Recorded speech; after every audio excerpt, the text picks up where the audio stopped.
colleagues who sat in cabinet when the original Supreme Court decision came down, they may be able to give you more in-depth after the formal part is over.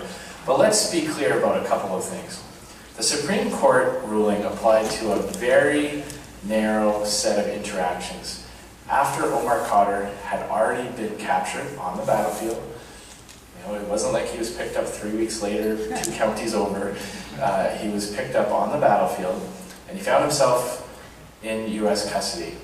In that narrow interaction, Canadian officials went and participated in some aspects of the questioning.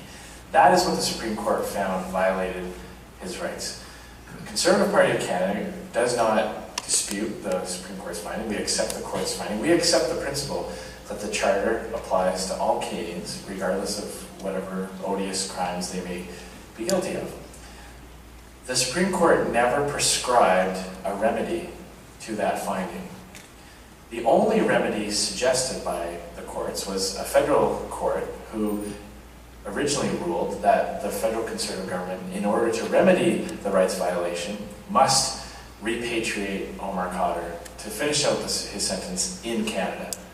Now, that was actually struck down by the Supreme Court, and the Supreme Court left it up to the government of the day to decide the remedy.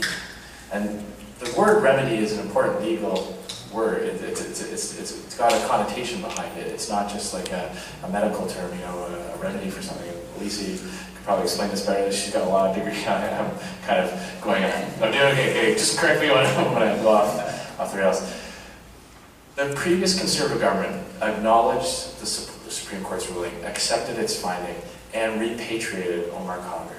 So he was able to serve out his sentence here in Canada. Now, the federal government does not have an obligation to repatriate criminals. There are many Canadians who find themselves in custody around the world because of crimes they've committed, and we don't extradite them, we don't repatriate them unless there are very specific concerns. If they're in a country that we don't recognize the same basis of the rule of law, if they're facing cruel and unusual punishment, the death penalty, those are instances when the Canadian government could repatriate. So the repatriation was the remedy. In other words, whatever you read in the newspapers and media, know this. The Conservative Party of Canada acknowledges and accepts the Supreme Court ruling. We believe very firmly that the Charter applies to every single Canadian, and that Omar Khadr has already been compensated. He was compensated when he was brought back to Canada. That is his compensation.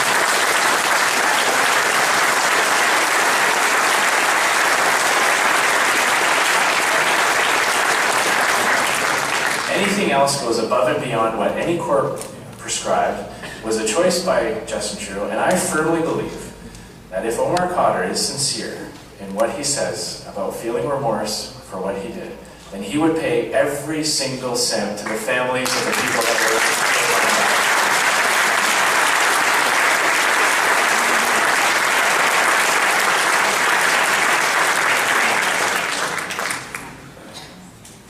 Actually has 2 points. One of them belongs to the issue of Omar Khadr. I would like to say also that this is a repeated problem because 3 years ago, the Conservative Party paid Maher Arar in similar situation. If I can stop you there, because this has been thrown out in the media, but again, completely different circumstance. Maher Arar found himself in custody not because of actions that he took, but because of wrong information that was supplied by the Canadian government.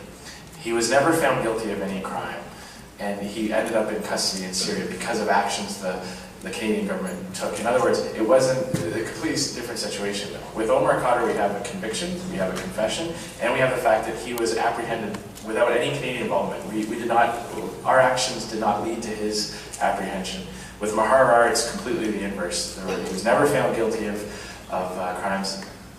Canadian officials took steps and provided false information that led to his apprehension and ultimate mistreatment in Syria. So don't allow the media to conflate the two. They're two completely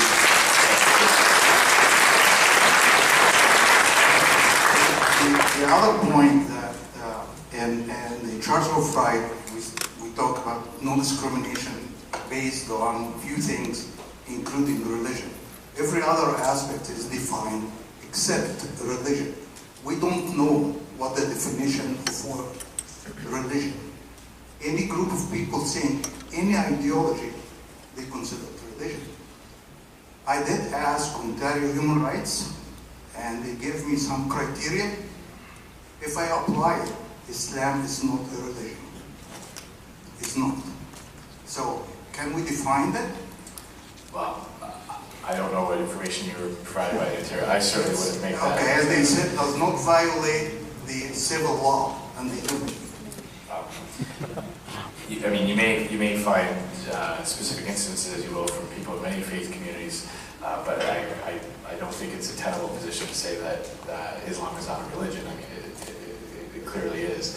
And you may disagree with aspects of it. We can all certainly disagree with certain interpretations of it, but I think we're on safer ground when we don't allow the government to pick what constitutes a religion or not, because that is a slippery slope that we may agree with the decision one day, and 10, 15 years down the line, we won't agree with it. And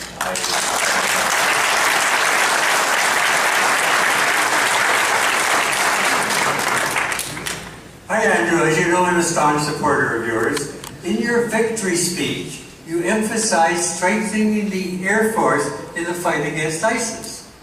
Today, the RCAF has far fewer planes and pilots in Canada than we had in Europe during the Cold War in 1960, 50 years ago. So, the need is to strengthen all airports and pilot training across Canada in the fight against ISIS. And here's a fun final question. There's especially the need to keep Buttonville Airport open to train pilots in the fight against ISIS. So let's see what you would do about that.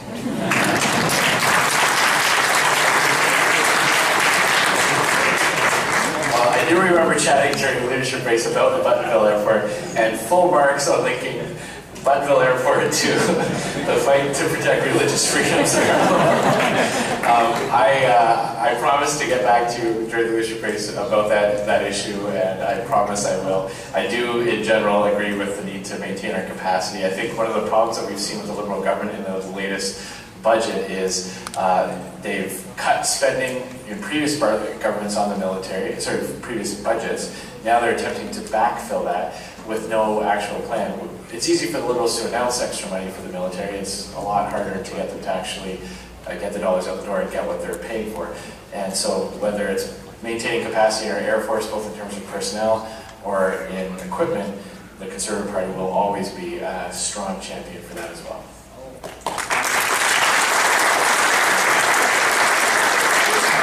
I understand there's too many questions, but this will be the last one because with time restraint, we will have more events, guys, that can have more questions. Also, if you have any questions, you can write them. There's the staff from Andrew around. You can pass them to them. They can take all your questions and he will reply to them later. So we'll just take the last question for now. And if you have any more questions, please write them and Andrew will address them at future events or he can reply privately. Thank you. Good evening, Andrew. We see a growing problem in our society where human rights tribunals are used as tools for Islamic use of providing the Sharia law.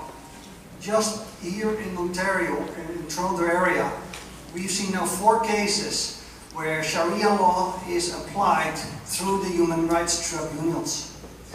Are you able to deal with this problem? Because we live under Canadian law, not under Sharia. What is your response?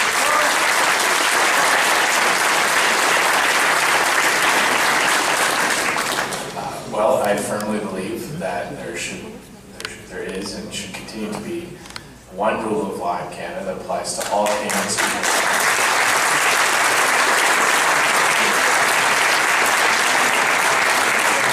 With deference to our friends in Quebec who have a civil code, but that goes back to our founding framework. It's important that there are many human rights decisions by tribunals at both the provincial and federal level that I think go beyond where the intent was. You know, when you start to see some of the decisions that are acknowledging new rights all the time from people, but then don't acknowledge and recognize fundamental rights like freedom of conscience, like the rights of parents to be the first educator for their children, those types of things, then there's an imbalance that needs to be looked at. But first, very simply to answer your question, yes, one rule of law, all Canadians treated equally, applies from coast to coast, all walks of life.